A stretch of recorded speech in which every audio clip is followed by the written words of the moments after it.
Hello, everybody. Here is the Wisdom Factory with conversations that matter. I'm Heidi Hörnlein in Italy, and normally this show goes with my husband, Mark Davenport, but he is not well and he prefers to be in the background and maybe every now and then says something. Conversations that matters, and really it does matter. Today we're talking about climate change and about community building. And our guest today is Mike Bell, who has a lot to say about that. And I'm sorry that we were so in delay, but I hope you are still here and give us your comments and also later in replay. So, Mike, would you like to tell us a little bit about you and how you were intrigued to talk about the climate change and create communities about that, which seems to be really an amazing thing. I've never heard a thing like this. Creating community climate change cultures is the title. So when you unmute yourself, could you just give us a little bit of a background about your life and what you did in life and how you came into contact with these ideas? You must unmute. Okay, good. Can you hear me now? Yes. Okay. I spent, I'll tell you about a bit myself, and then we'll go from there. Yes. At a very early age, I entered a monastery, and I spent about 10 years, a dozen years in a monastery, and I worked for a period of time as a priest. And in the course of this time, I had many experiences, and which I won't go into all of them at the present time, but several things really affected me. In 1967, I went to Paris, and I was working as a student chaplain during the riots that broke out in May of '68. So I had quite a fascinating interest in the concept of culture. And after that, I went back to the States. I left the religious order and the priesthood. And I eventually, after a series of jobs, ended up in the Arctic. And I worked in the Arctic for 27 years. My family and I were there. And when I was to the Arctic, I was also very interested in somebody called Thomas Berry. And Thomas Berry was a cultural anthropologist who lived with us, that I was with in the monastery. So I got back in contact with him, became very close. At that particular point, when I was going up to the Arctic in Baffin Island, which is on the extreme east side, close to Greenland, they're only about 90 miles away. At that particular point, I was very interested in this, and I was told to go up there and train the people and help them develop. And I realized that they have been developing for centuries without our help. So it began to raise the question, and I wrote a paper at the time called "The Wheel's Still Turning, but the Gerbil is Dead." It's meaning in effect that the effect that they were trying to use on the government was not working. I can remember going up, and I knew working there that it needs some kind of a concept to help them. Management by objectives, zero-based budgeting, any number of things like this that I'd learned down south. And basically, nothing was working, but I knew I needed a context. And one day I picked up an article that I was reading by Thomas Berry, and he said, "The universe is the only text without a context." Yeah. That made sense to me, because I would be up in the dark in the middle of winter, and I would be talking about the services I was running, because I was a superintendent of social services, and I wanted to know about corrections, alcohol and drugs, child welfare. And the elders would get up and say all the time, "Learn from the land, learn from the land." And I thought that was quaint, but nothing very seriously. And Thomas Berry said the only context, text without a context, that's when I basically became very, very interested. So from there, I moved to the Western Arctic, and another 23 years there, dealing with Dene communities, Dogrib, Cree, Chipewyan, Métis, all these other groups.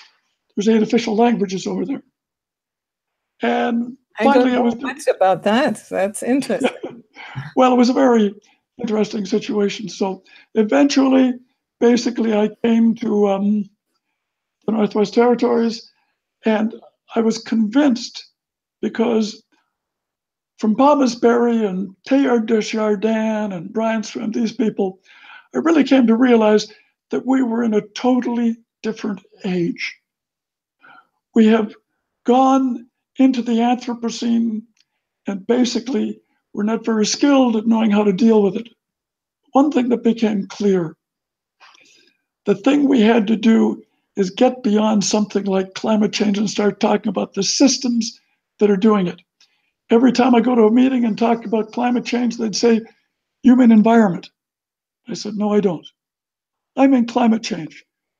Environment is a program. Climate change is a context. So dwelling on that concept, I came to realize that basically my role was to help people develop this particular context. And interestingly, the spirituality, we can talk about later, played a very important part in this. Wow, that sounds really, really, really interesting.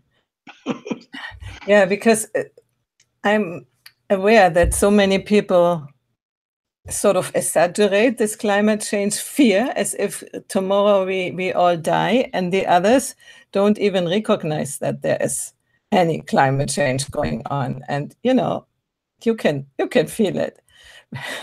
It's so different. We have rains in Italy in summer like now, and we had a real cold period in March, where normally it's spring. I mean, yeah, sometimes it can be, but what I heard, is it true, about the Arctic, that the Arctic circles of the winds have opened and that the cold winds now come out and reach our areas, which before didn't, and the warm winds go up? And in Sweden, I heard that in winter it was 30 centigrade. I mean, isn't that climate change? You must unmute yourself again. When I first went to the Arctic, I would be on the Arctic Ocean in the communities there. And inevitably, I'd find usually a young couple that were trying to get through the Northwest Passage. And they were stuck. They had to wait till everything opened. Now they don't have to wait. You can go right through. They're doing tours going through. So it's a very different situation. The difficulty is we have no experience dealing with the Anthropocene world, the man-made world starting with the Industrial Revolution. And it's all built on the systems. So we have to deal with the systems, and it becomes very difficult for people. And the most difficult thing is getting the mindset there where people can realize what's going on. Because what's happening is this is not just continuing seasons.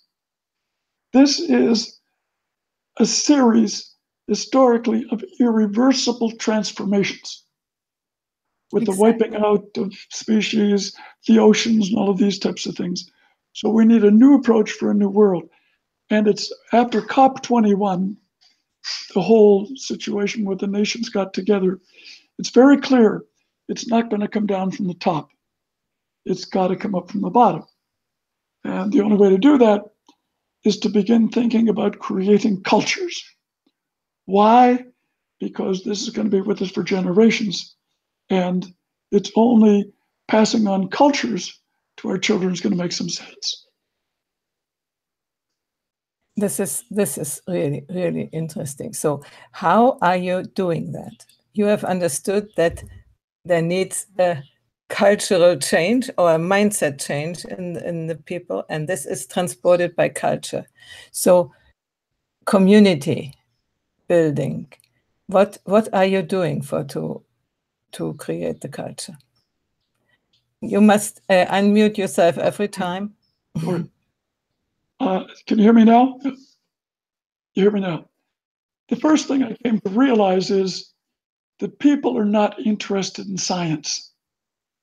They can't understand the science. And the scientists can't understand the people. So basically, we've got to go on the basis of something they can understand, like story. It's amazing in the States at the present time, since Trump decided to put all these children in jail. People can relate to that because they've got children. But this whole thing is a trial and error process. One of the stories I like to tell is about an elderly woman who lived in a home for assisted living. And she got up one evening in front of the group and she held her hands out like that. And she said, "I'll have sex with anybody in the room who can guess what I've got in my hands." And a voice in the back of the room said, "An elephant." And she said, "Close enough." What behind the story is nobody's got the secret plan as to what to do, but they've got community resources. And one of the other things that's very critical is they've got internal resources. So I talk very much about what I refer to as a psychic spirituality. I say psychic because I'm now much more involved with the Unitarian Church as opposed to the Roman Catholic Church. And there are people all over the world who have a sense that the earth is living and we're part of the earth. The earth isn't outside us, the earth is within us because we're humans. And I think that point is absolutely critical. Yeah. And when I try to, that's what I'm to try and do is change the thinking in terms of what's going on. At this point, I want to make a little bit of context for people who are interested in Intercourse EoE. You before said people don't want to hear science and don't understand it. Some people, many people don't. And first, because they just are not yet in the mindset when they are in the traditional level of development, they are just not yet believing in science. They just don't get it and think that's not. Then they go and leave in the traditional level. There are religions, very important, the community which a religion is creating and the beliefs which a religion is giving, and people can hold themselves into this framework. Then they lose religion and go into the scientific world. No, the science then rejects religion as rubbish, and okay, but they have science. Okay, then the next level is what we call the green level, where we are reigniting again the sacred, let's say, and where the sensibility grows into what is really going on with nature, So what you were explaining about the 68 years, that was when the green level of development came into a broader existence in the world. So the sensitivity, what is happening to the earth? We didn't see that before, And there came the activists like Greenpeace, and these things came into, they tried to change something, But this is a way, can be a way, at least, to address these issues. And what you are doing, what I have understood so far, which I find really very, very valid, because the people who don't understand yet science or don't want to understand it anymore, but are fighting, they need a different way of understanding.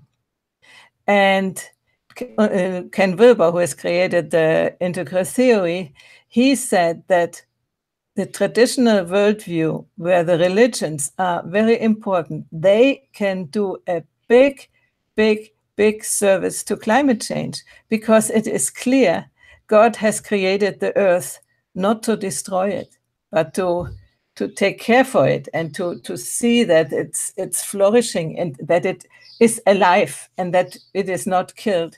So I have understood that you are doing exactly this. You are using the ability of people to be religious, to believe in a God and in the universe, let's say, and then in nature, and from there do their work of saving the world, let's say. And these are two big words, but to become aware of climate change and what they can do.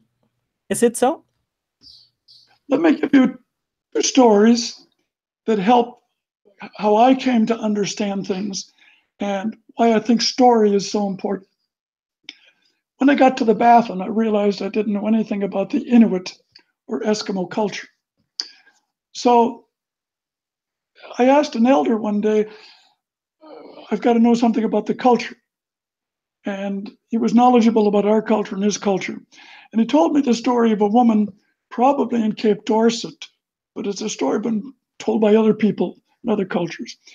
And she was interested in soapstone carving. So she sees this artist sitting on his front steps, and we all saw this many times, with these wonderful statues, polar bear, all these things, and on the side that he's trying to sell. So she's looking at what he's carving, and she's looking at the statues, and she's saying, "What are you carving? You've lost me. You've disappeared." Yeah, I can hear you. It's okay. Go ahead. So here it is again. So anyway, the elder tells her the story about a woman going around wanting to get the carvings. And she sees this artist, this carver, and his carving. And she says to the carver, "What are you carving?" He says, "A polar bear." She says, "How do you put such strength and dignity in the polar bear, in the stone?" And he says, "I don't put it in the stone. It's already in the stone. I just remove everything that doesn't look like a polar bear." The second story is about Thomas Berry, who was legendary and died a few years ago.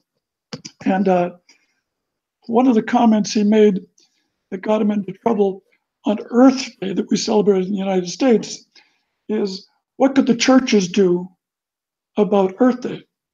And he said, it would help if they put the Bible on the shelf for 20 years. And that was kind of shocking. But he said, if we lived on the moon, we'd have no sense of the divine. It's only through the earth and the universe that we have a sense of the divine. And it's common in all religions. So rather than going from religion to the spirituality, we must go from the spirituality to the religion. And I said to him one day when I visited him, I go down from the Arctic to see him. And I said, Tom, a lot of people where I live are interested in an earth-based spirituality. Have you ever written anything on an earth-based spirituality? And he said to me, no, I haven't. And I was quite surprised. And I waited for him, and he said, I have written something on the spirituality of earth that you might find interesting. What he's saying in effect is that it's the earth, our relationship with the earth, and these elements, and he would spell these things out.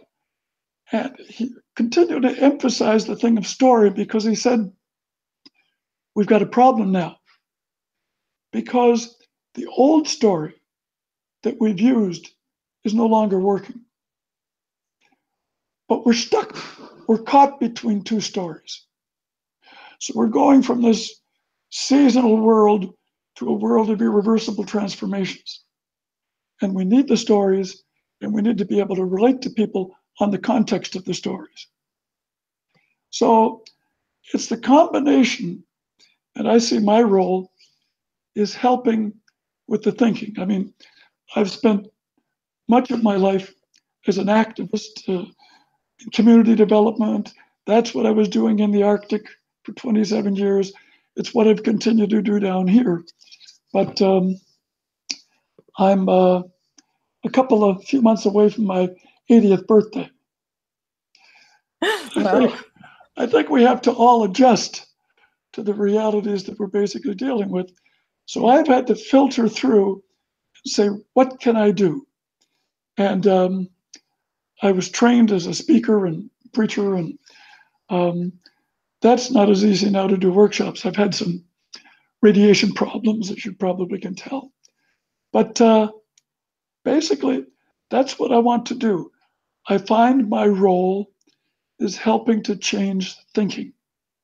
And I think it can only be done in a cultural context because this is going to go on from generation to generation. So I often ask the question, what are we going to pass on to how are we going to pass on to generations a damaged earth they're inheriting from us?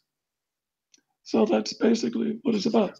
Yeah, that's a good question.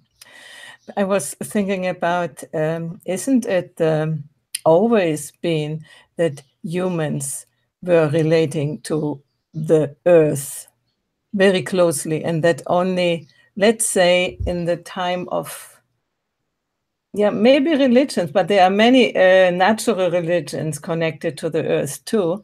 And especially with science, when we went away from religion and looked from far away onto what is happening, that we lost this deep connection with nature, and that it's now time to reconnect in a good way. And Well, I'm really curious how you do that, how exactly you do that. well, it's a somewhat difficult situation, but I think what's very clear, at least to me, and I think increasingly to others, is we need the science. It's only through evolution that we really understand that we're part of Earth. We've got a situation here in the States where they're doing DNA testing. And you've got this woman who gets up and says, well, I knew I was 40% Italian, but I didn't know I was 27% indigenous. And I read an article on the whole thing in the New Yorker some years ago. And the man said, not only does the DNA help you define your human ancestors, it also helps you to find your animal ancestors like chimpanzees and going back to fish in the very, very beginning, because it's all there. I've often laughed and thought, maybe someday we'll find a woman getting up and saying, I never realized that I was 57% Italian, but I never realized I was 10% gorilla and 5% fish. So this whole perspective basically is essential when we're trying to deal with this situation. But you've got the sequence. The difficulty with what I'm trying to do is climate change is not seen as a clear and present danger. Yeah, and what you are doing, I think it's very important to awaken the people that they are playing now an active role in evolution. Maybe they always have, but now we are becoming so many and so powerful with technology that we are doing something. It's not just the earth, which is always changing. Yeah, it's always changing a little, but we are doing a lot. And Yes. this is because we have science. We can also see it. We can state it. And this is very, very important. Before, you might have a suspicion, that you have some impact, but now we know. And we should take the responsibility to not just pass over it, but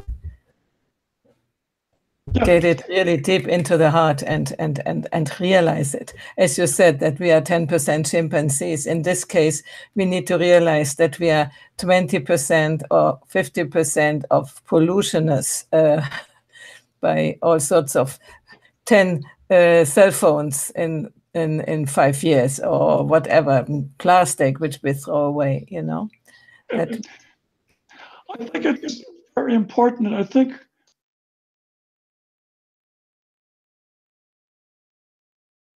You can hear me now? Now you are okay. Now I hear you. Go ahead. I think there's a key role for churches and spirituality.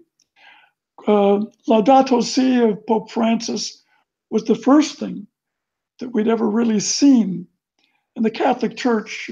And I have great respect and love for the scriptures. I really respect the training I've had for the years and spirituality. But what we're trying to do is realize that God's not up there. We don't have a sky God sitting up there who created everything and then sat back and watched to see what happens. We are co-creators of the earth we live in. And that becomes very important for us to realize, because that's a mission that we share. Yeah, and we need to understand that we are, let's say, I don't want to say guilty, but that we are doing our part to the good and to the bad. And when we realize that we are an active evolutionary force, then we can choose what we want to do or not to do. Yep. And we don't have to start from scratch. Now you have unmuted yourself again. You let yourself unmuted all the time, okay? Okay. I once moved across the state of New Hampshire with a friend of mine who was a former monk like myself. And he asked me what I did. And I told him what I did. And he said to me, "You're a radical." I said, "Well, I don't think of myself as a radical. What do you do?" He worked for a hotel chain. And he moved all over the world, like for Hilton Hotels, training people. And he said, "I'll tell you two things about my work. I don't think there's anybody in the world, number one, that can do a better job training these people than I do." He said, "The second thing I want to tell you is I've never had an original thought in my head. I steal from everybody." So one of the realities here is that we're trying to draw on the wisdom of science, and particularly I find impressive quantum physics.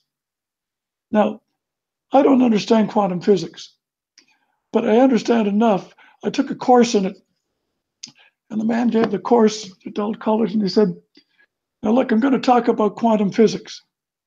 Now don't get upset because you're not going to understand it. Nobody understands it." So I said, "What am I doing here in this course?" So, but I think the point that he was trying to make, and that we're trying to make, is we live in a conscious universe. And that has all kinds of implications in terms of how we think of the earth, how we think of death and dying, who we think of all these things, and in terms of what our responsibilities are. Because in effect, there's not some solid blocks down there that are going to help us. Quantum physics is just telling us there's a relationship. And one of the great mysteries of quantum physics that Einstein had a problem with is in quantum physics, they got something named Bell's theory, named after myself, I guess. And anyway, he said, we can split particles. And he experimented and proved that no matter how far the particles were away, when you turn one, the other one turned. So in effect, we live in this new world that we're trying to understand, and we're trying to do it on the basis of some stories that will make some sense. Anyway. Yeah. The thing is, I think in previous times, people understood that. Telepathy, for instance, they knew that they can communicate over long distances. The distance doesn't exist. And many other things, which now the new science sort of verifies that this is true. As you said, the two particles are together. It's especially true when, for instance, people, when they know each other very well and they have trained a little bit their capacity in re-sensing into the world and have a little bit abandoned their idea, oh, that cannot be, then communication is possible, even at a distance, without cell phone. I mean, and I think this is part of where we are going to, that we rediscover these ways of being together. The all traditions, religious traditions, said that we are all one, no, we are all connected. But now we see it in a different way because we have science, fortunately, who tells us that this is true. Also, we don't understand quantum physics, but when somebody is translating it to us, then I'm utterly impressed about these things. It's so fascinating. Yeah. It's a fascinating world to live in. And when we see the irreversible transformations that are taking place, we come to realize, I think, that we have to do something. But trying to get folks to go through it, sometimes it comes automatically. My father always took me fishing when I was a kid, and that helped. At other times, basically, they see something that somebody else said, and that begins to affect them. And once they realize that they're part of the earth and the universe, or as Tom Berry used to say, the earth and the universe are a greater self.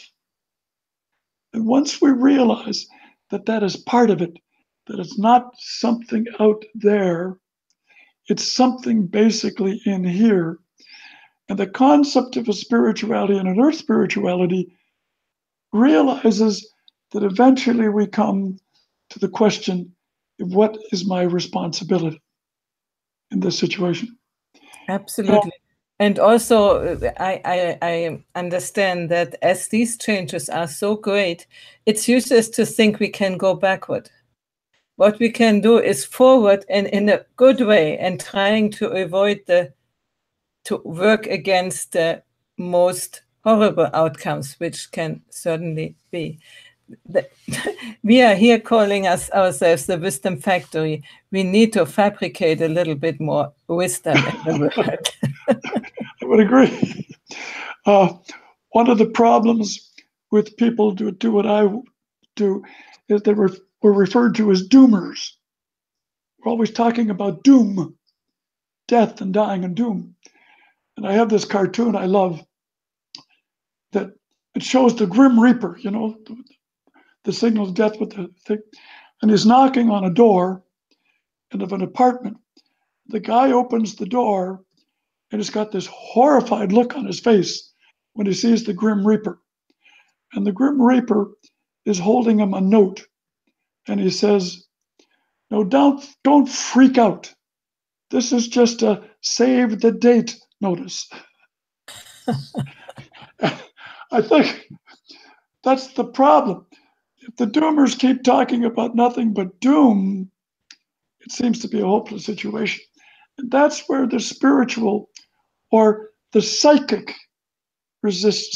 influence takes place. Because at the present time, my wife and I are with the Unitarian Church, and they always kid about the Unitarians that when they pray, they always start, to whom it may concern. Therefore, we live in a world where people are living all kinds of spiritualities.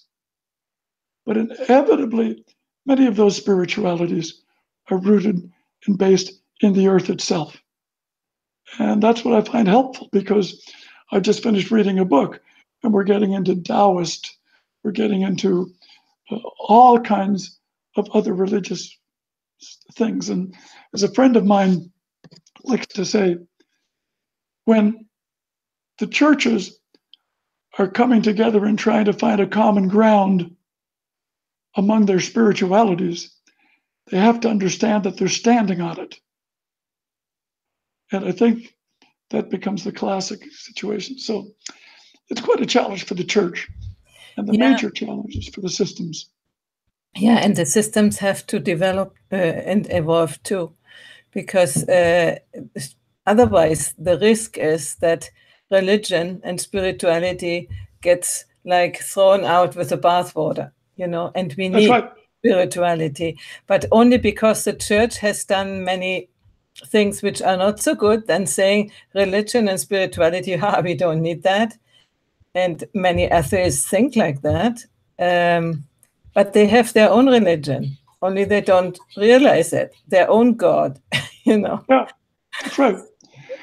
And therefore, I think it's important to realize that if we're part of Earth, and Earth is within us, not outside, that in effect, that consciousness of the universe is something that we share. And in effect, I find that is a great sense of hope. I really love the quote of Teilhard de Chardin, who once said, "We're not human beings on a spiritual journey, we're spiritual beings on a human journey." Yeah, this has become very famous. It's got become very famous, And who on the world is you can reach with that, and there are certainly people you cannot reach because they are thinking this is all BS, what you're saying. Spirituality, what is that? We believe in pure science, for instance, So how do you create these communities? Who are the people with whom you can work? And do you have also some experience in conversion, hardcore, let's say, scientists, atheists, who then can agree that nature, the world, is the main thing? Yeah. No, I think what we can do, particularly, is use media to try and deal with these situations.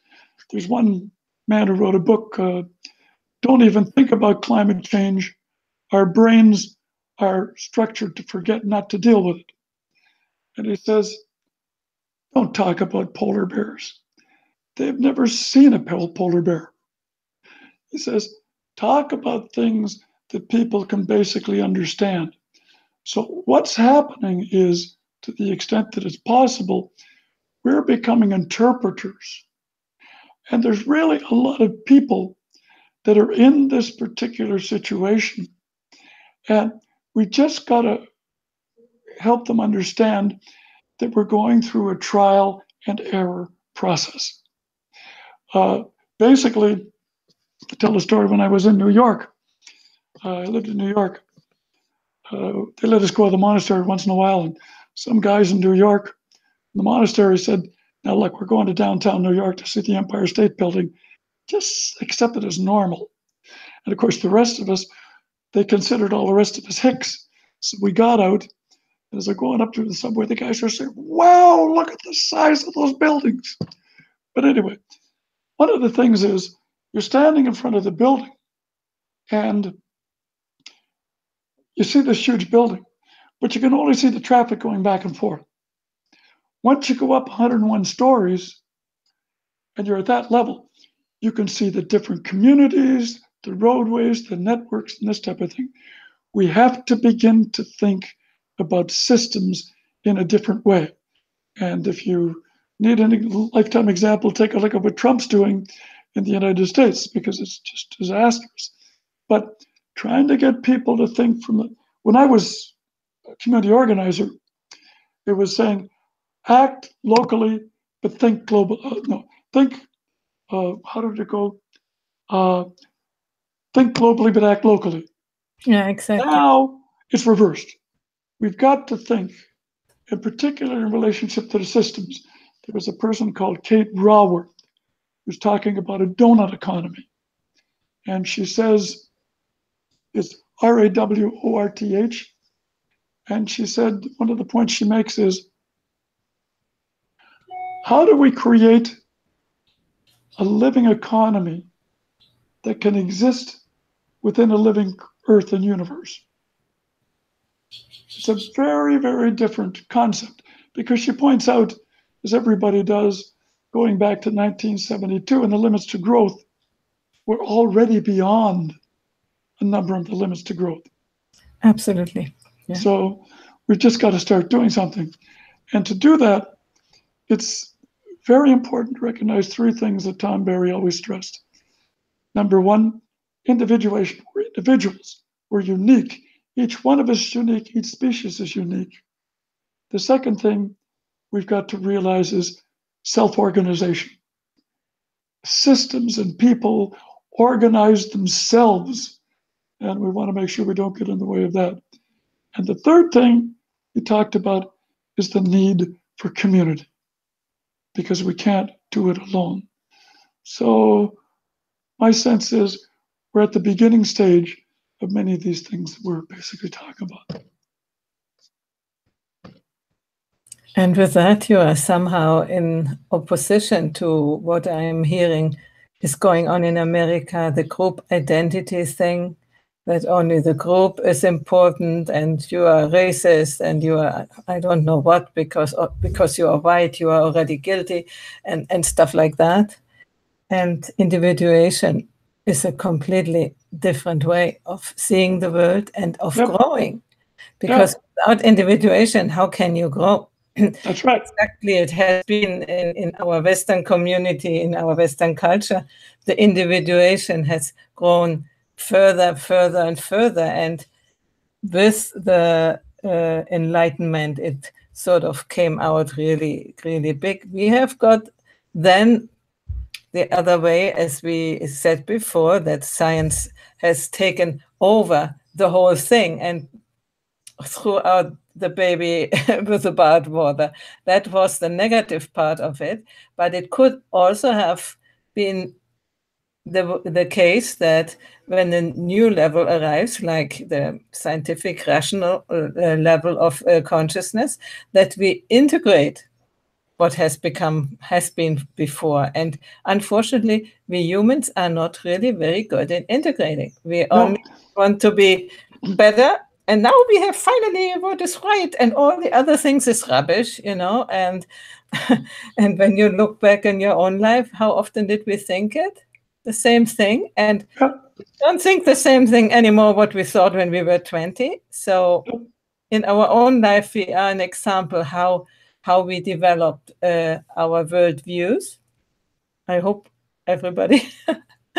And then that we have to reintegrate the body, have to reintegrate what was important before. And if we don't do that, then we are split beings. And that's what we are living now. We don't realize what we are doing to the earth, to the universe. One of the difficulties that science and the churches have in common is they're living in silos. And basically, for a long time, scientists are afraid to talk about politics because, well, that's politics. We can't do that. Or they can't even go. But there's a great movement that's going on among the sciences where they're integrating. And Brian Swim is at a university and is dealing with the University of Integral Studies, because all these things are affecting one another. When I was in the north one day, the Dagrib, the Tlicho people, have allowed the development of two mines, diamond mines. And I was surprised because of their culture. So I had a friend, now deceased, Father Pochat, an oblate priest. So I said to him one day, Father Pochat, what do you think about these diamond mines? And he says, I've got mixed feelings about them, but I'll tell you two things. Everybody who's complaining about them has a job, and nobody who's complaining about them has ever lived in a community with 500 unemployed men. So the whole history of residential schools, alcoholism, all of these types of problems are alive. And in effect, the thing that we're trying to do is not condemn everybody who's running a corporation. We're trying to change and tap into the resources and to get them to change to help to create the new systems, because we simply can't continue doing what we're doing. I just want to change a little bit because I'm realizing that Gina Donaldson is in the audience and she asked two questions. Or let's say the first one is agreeing with you that culture is the way to reshape. And she wants to know if you can see certain values as being common.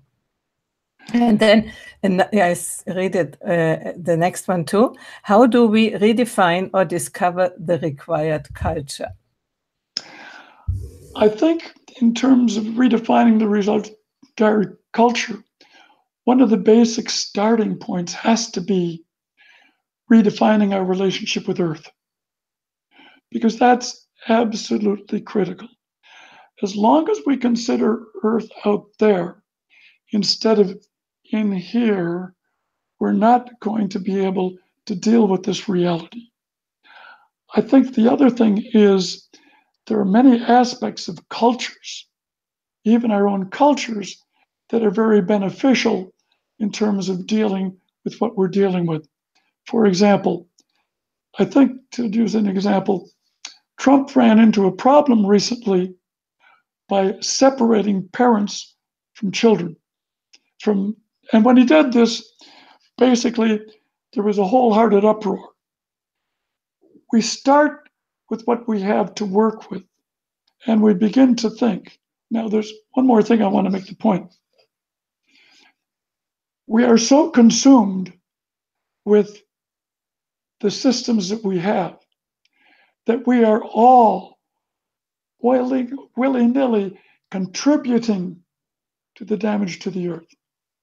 If we let that concept afflict us, we end up into the situation that there seem to be three areas. Number one, people will say climate change doesn't exist. Number two, climate change does exist, but I don't know what to do about it. Number three, I don't have a clear picture of what to do about it. And one of the things that's obvious all over the earth in local communities is people are starting to deal with this. There's a wonderful book that came out recently called Drawdown, and it deals with 100 areas of stories, and it's a book this thick, and it only costs $29 Canadian. So this is great. But the point, it outlines 9 areas, and in each of those areas, energy, farming, all of these types of things, it comes to people writing articles on these things, and it's a readily available book. But the one that's interesting is number 3 on their list is women. And when they talk about women and girls, they'll talk about cultures where the family wants an education, but if they run out of money, everything goes to the boy because they can't do. But it's the women who basically are dealing with the population realities and that are responsible for much of the education that's going on in the culture. So I'd recommend that book highly. And the people that are doing it are top notch. We will publish it on the event page, which is thewisdomfactory.net/Mike-Bell. And there will be all these resources published in the next few days. Good. Yeah, it is really important. You know, there was in Africa when they did the microloans to women, because women have a different sense of reality. Maybe not anymore here, the Western women who we were a little bit exaggerated in some ways.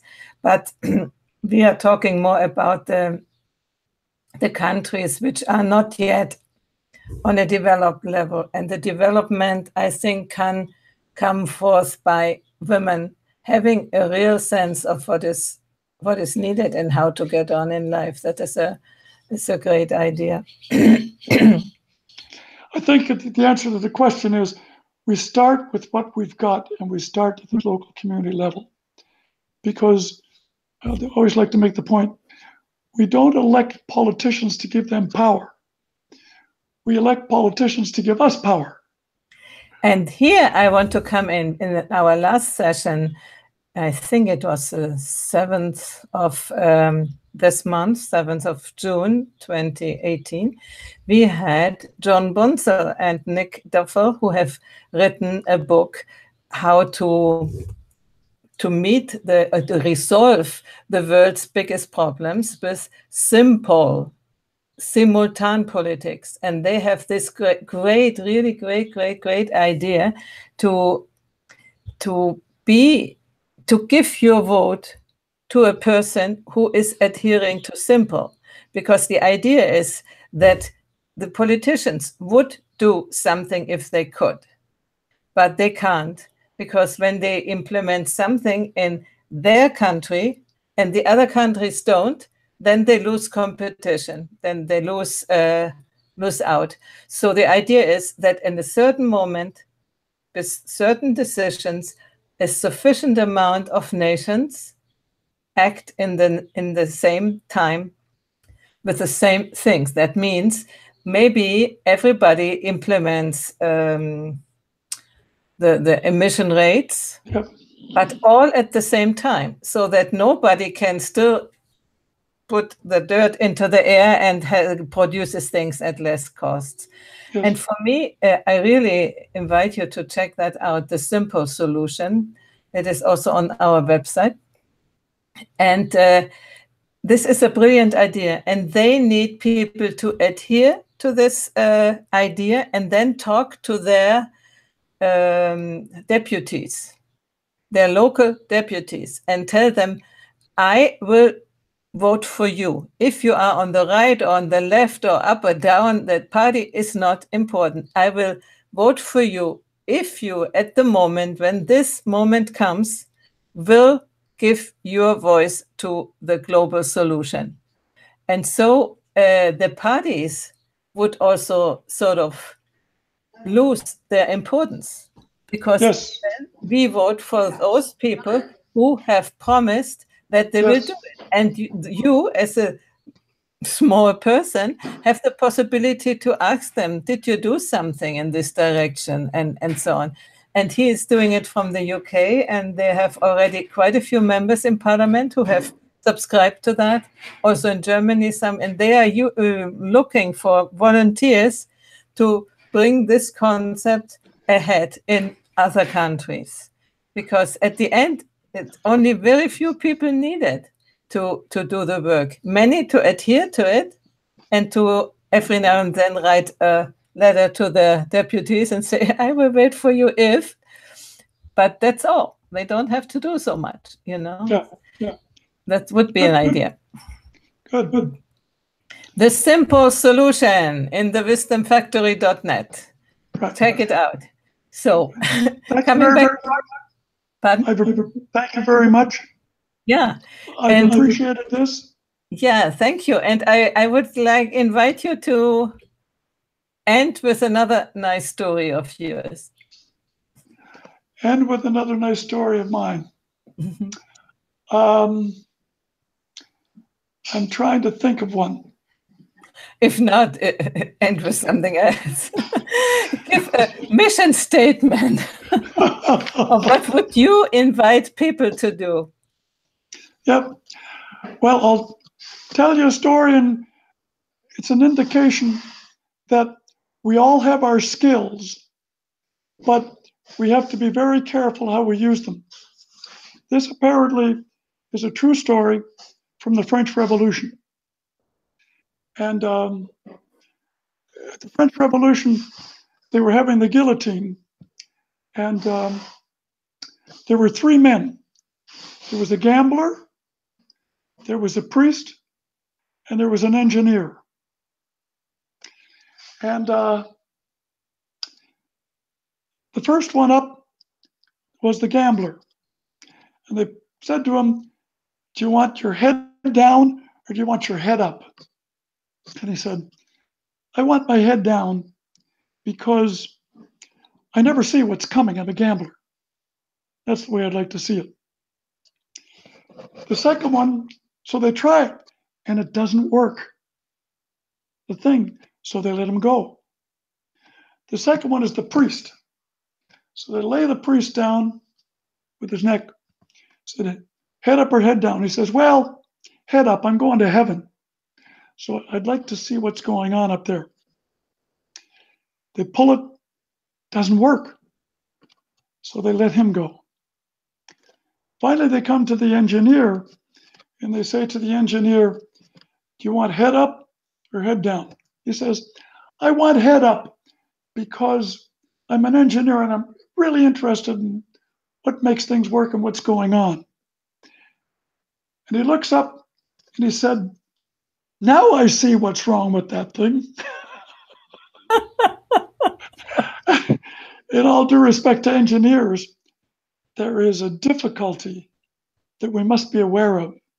And that's where the community can help, because there's a lot of blowback in terms of what's going on. Yeah. Thank you.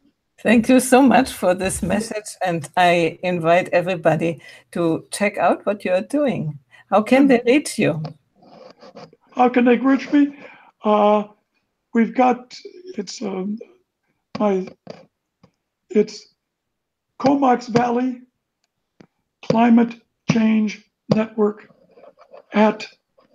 @ca. You'll find all kinds of chronicles and short things. Maybe you can send that out because it's on my address. Yeah. And so I'd love to have them and love to respond if I can.